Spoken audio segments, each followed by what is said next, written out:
وہ بد اخلاقیوں کو، وہ اپنی ناچاکیوں کو، وہ اپنی بری خصلتوں کو، وہ اپنے رویوں کو چھپانے کے لیے، برے رویوں کو چھپانے کے لیے انہوں نے تقوی کا لباس اوڑھ رکھا ہے. ان کی آئلی زندگی کچھ اور ہوتی ہے، ان کی جو عام پبلک کی لائف ہے وہ کچھ اور ہوتی ہے. وہ آئلی زندگی میں درندہ اور آئلی زندگی کے اندر وہ ایک جلاد کی حیثیت رکھتے ہیں، لیکن جب وہ پبلک پلیس پہ ہوتے ہیں تو انہوں نے شگفتگی کا اور تبسم کا اور محبت کا انہوں نے لبادہ اوڑھا ہوتا ہے. یہ اس طرح کے لوگ، یہ وہ خطیب اور پیر حضرات ہیں، ان کے اونٹ جو کینچی کے ساتھ کاٹے جا رہے ہیں.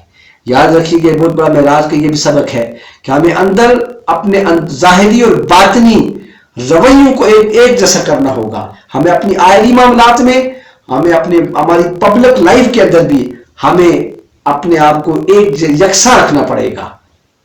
جیسا ظاہر ہے ویسا ہی باطن رکھنا پڑے گا، وگرنہ ہم متصوف نہیں ہوں گے. اور آج ان پیروں کو متصوف نہیں کہا جائے گا بلکہ ان کو مستصوف کہا جائے گا، جن کی ظاہری اور باطنی کیفیات مختلف ہیں، جن کی آئلی اور پبلک لائف مختلف ہے. رسول اللہ صلی اللہ علیہ وسلم کی یہ جو معراج ہے، اس میں ہمیں سبق ملتا ہے. ہم نے فلسفہ معراج سے اس چیز کو لے کر اپنی زندگی کو صحیح راستے پہ لگانے کا جو ہے وہ ہم نے سلیقہ اختیار کرنا ہے. جس طرح قرآن حضور کی زندگی کا سب سے بڑا معجزہ ہے، اور یہ ہمارے لیے قرآن ایک منشور ہے، دستور ہے، لائف گزارنے کا ایک بہترین ہمارے پاس نسخہ ہے. اسی طریقے سے معراج بھی ہمارے لیے لائف گزارنے کا، زندگی گزارنے کا ایک بہترین منشور ہے. لائف کا معجزہ جو ہے یہ معراج کا معجزہ، یہ بھی ایک بہترین جو منشور ہے. اس کو پڑھنے سمجھنے کو یہ صرف گانے کی حد تک نہیں ہونا چاہیے، یہ صرف نعتوں کی حد تک اس کو استعمال نہیں کرنا چاہیے، یہ صرف گا کر لوگوں کو خوش کرنے کے مقصد کے لیے نہیں ہے، بلکہ یہ اس لیے ہے تاکہ ہم زندگی گزارنے کے لیے اپنے آپ کو درست ڈگر کے اوپر چلائیں. اس لیے ہمیں یہ معراج کا معجزہ جو ہے وہ ہمیں سمجھ رکھ اس کا مطالعہ کرنا چاہیے اور پبلک کو سمجھانا چاہیے. رسول اللہ صلی اللہ علیہ وسلم کے حدیث سے آپ نے سب سے فرمایا کہ حضرت انس بن مالک رضی اللہ عنہ کی مرویات سے ہے کہ حضور صلی اللہ علیہ وسلم نے فرمایا کہ میں نے معراج کے مشاہدات میں جنت کے دروازہ پہ لکھا ہوا دیکھا کہ صدقہ کا اجر جو ہے وہ اس کی اصل رقم سے 10 گنا زیادہ ہے، اور قرض کا جو اجر ہے وہ قرض کی جو اصل رقم ہے اس سے 18 گنا زیادہ ہے. 18 گنا زیادہ ہے. تو میں نے پوچھا کہ جبریل کیا یہ قرض افضل ہے صدقہ سے؟ ہاں یا رسول اللہ، قرض جو ہے یہ صدقہ سے افضل ہے، اس لیے کہ سائل جب سوال کرتا ہے تو اس کے پاس پیچھے کچھ نہ کچھ ہوتا ہے، پھر بھی وہ سوال کرتا ہے. لیکن قرض کے لیے جب آدمی اسے سخت ضرورت لاحق ہوتی ہے تو وہ کسی کے آگے قرض کے لیے ہاتھ پھیلاتا ہے. اس لیے قرض جو ہے یہ صدقہ سے افضل ہے. رب العالمین ہمیں غرباء مساکین کی جو ہے وہ مدد کرنے کی توفیق عطا فرمائے، فلسفہ معراج کو سمجھنے کی توفیق عطا فرمائے.